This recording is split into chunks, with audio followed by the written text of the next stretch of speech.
Hey, how's it going, YouTube?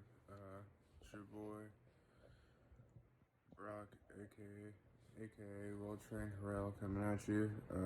It's 2:45, almost 3 in the morning, making this video, short video. So, I never really did a full range report on, the SIG P250. You guys saw me shoot it, but I gotta say, I shot my buddy's 40 Smith & Wesson SDVE40 striker fired. It was a lot more lightweight than mine. Both of them were snappy, of course, because you're shooting 40 caliber round, 180 grain. So of course it's going to be, it's going to be a round that you're going to have to grip tight on and really control and know what you're doing. I also shot a 9mm SCCY. Didn't barely have any kick to it, even though it was a subcompact. It was a compact, a little bit. I don't know. It was like a crossbreed, weird between a subcompact and a compact. Because honestly, it was smaller than, like, lengthwise and widthwise than my compact P250. So that's why I said in the middle. I don't really know how to describe it, but not hardly any kick to it. But this thing, don't worry, clips out, focus in on the camera. There it goes, it's clear. I always safety check. But yeah, I mean, it had a really nice kick. A lot of people don't like the long trigger pull, because it is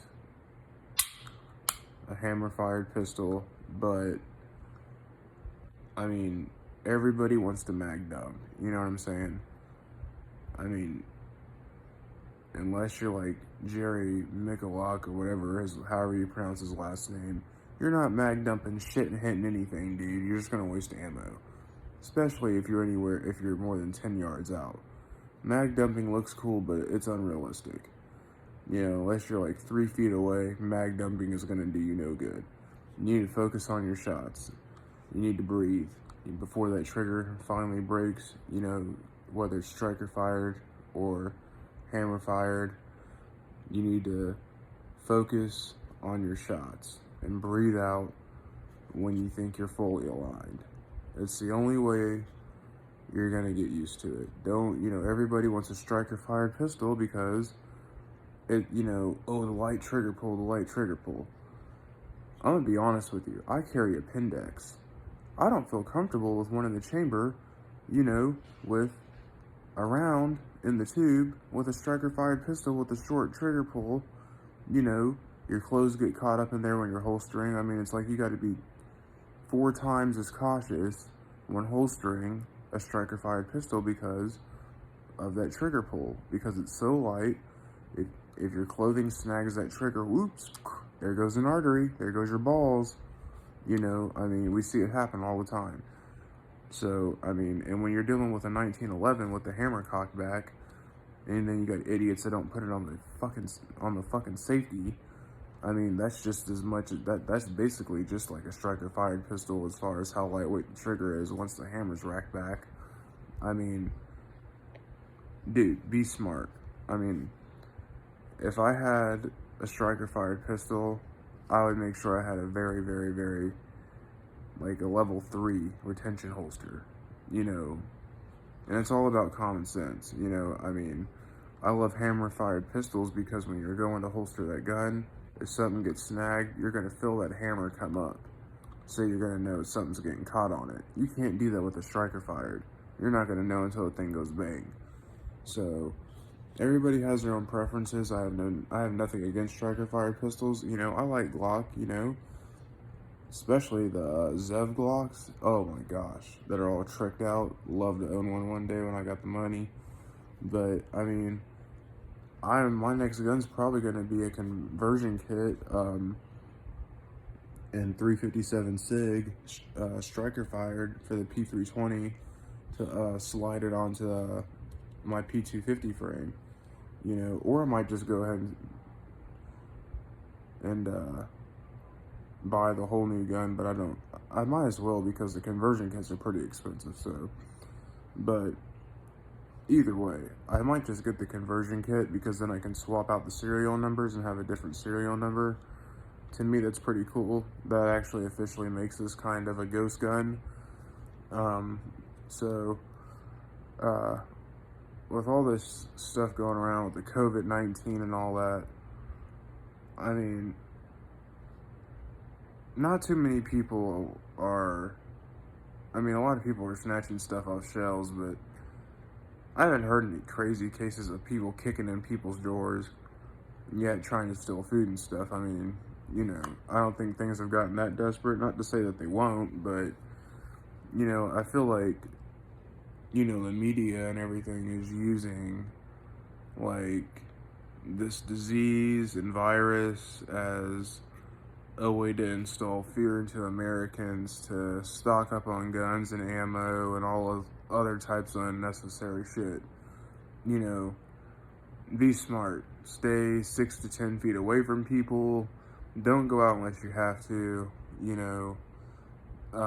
always wash your hands, sanitize your house, whoever you let inside your home, you need to confirm and make sure that they're not sick, just use basic common sense. That's all I have to say. Don't drink after people, it's just basic, common sense, man. But you got idiots out there, Be safe. I wear a mask in every store I go into. People make fun of me all the time. My doctor makes fun of me all the time about it. Whatever, dude. When you get sick, lady, I'm gonna be laughing at you. So, yeah, take that. But I had a lot of fun. This is a heavier gun, the P250. It's very solid. But even with it being heavy, which you would think would help with the recoil, this thing still has some serious recoil to it. But it's a good shooter. It's right on. We were about 40 yards out shooting, so that's pretty good. Most people can't even hit their target within 10 yards of the 9mm, so, and they call themselves experts, and those would be the main idiots with AR-15s mag dumping with their Glock 19s with, a 30-round extended clip, It's not about being cool, it's about being smart, it's about being tactical, it's about being trained. And, these people on YouTube, they seem like they're just all too quick to use their gun. And the people that I see on my side of town that carry, they seem all too quick to use their gun until they see that you're carrying also. People don't understand. If you use your firearm, you got to be able to prove that was self-defense. If not, your ass is going to jail for life. Or at the very least, manslaughter with a maximum of, 7 years? Are you ready for that? I'm not. So, always record yourself while you're out. Or if you feel like you're about to get into a confrontation, that's why I always say, practice drawing with one hand and holstering with one hand. So that way you can record the situation if you're feeling uncomfortable. Buy a body cam. Buy an arm brace for your phone, and clip it onto your bag or your shoulder or whatever you got to carry, and use your phone as a weapon, and also a tactical tool to help you, support you in court if something goes down that, you were in the right. Don't let the cops get a hold of your phone. Save the video if they do take your phone and upload it to your iCloud or whatever, to your storage immediately, so your lawyer or your family members can get to it, while you're trying to clear your name, because you might be arrested, depending on the circumstances. As a lot of people say, but as my dad's always drilled in my head, I'd rather be judged by 12 than carried by 6. So, with that said, and you don't always have to have a gun, dude. If you're trained and you know what you're doing, a knife will do you just fine, You know, if you act like you're a weak person and, you know, you don't know anything and you act real docile and scared, that person's going to consider you not a threat, and they're going to walk right up on you with the gun pointed damn near touching your forehead or body. And at that point, if you have any type of training, your knife should already be drawn, and you should be able to move that gun out of the way and stab that individual right in the throat and gut it, and gut them, and then get control of the gun. So, you know, if you got some basic skills, man, some basic training, you know, it's all about how you present yourself. You know, so always try to appear non-threatening. You know, that's my best advice to people.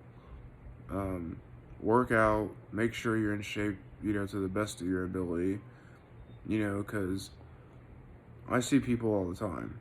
They don't know what to do when they're, you know, when a round jams. They don't know the basic hurry up a tap and rack. I mean, and then they're looking stupid. No. So, you know, with that said, practice and, you know, just make sure you know what you're doing. And God bless America. And you guys be safe. Thank you for your time, and thank you for any views and subscribers I get. Hit that like and share and subscribe button, and I appreciate it. Have a good day.